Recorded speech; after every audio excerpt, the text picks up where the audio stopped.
The art of polite conversations. Discovering, I was hoping.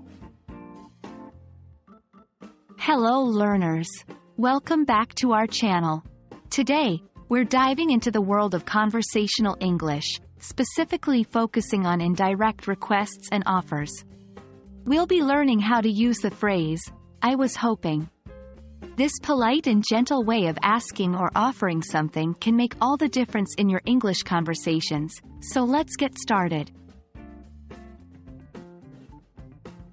I was hoping is a phrase used to make a polite and indirect request or offer.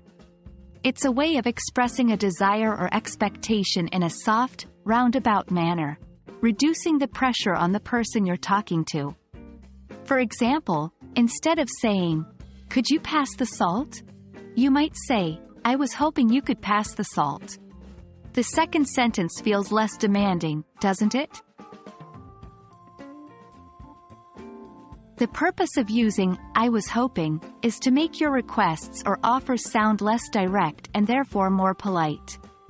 In English, indirect language is often used to maintain politeness, especially in formal or unfamiliar situations. Using "I was hoping" can help to soften the tone of your conversation, making it feel more comfortable and respectful. Now that we understand the purpose of "I was hoping," let's see how to use it in a sentence. Here are a few examples. I was hoping you might have time to help me with this project.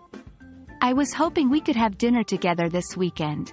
I was hoping to get your opinion on this matter.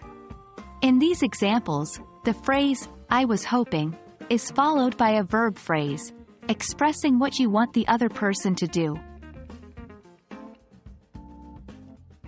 Now, it's time for you to practice.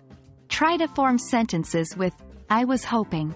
Create a request or offer for different scenarios, such as at work, with friends, or in a formal setting.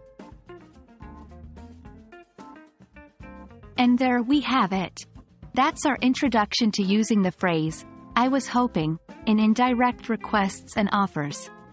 Remember, language is an art, and the beauty lies in how you express yourself. Using "I was hoping" can add a touch of politeness to your conversations, making them feel more comfortable and respectful. Keep practicing, and soon it will come naturally. We hope you found this lesson helpful. Stay tuned for more lessons on conversational English. Happy learning!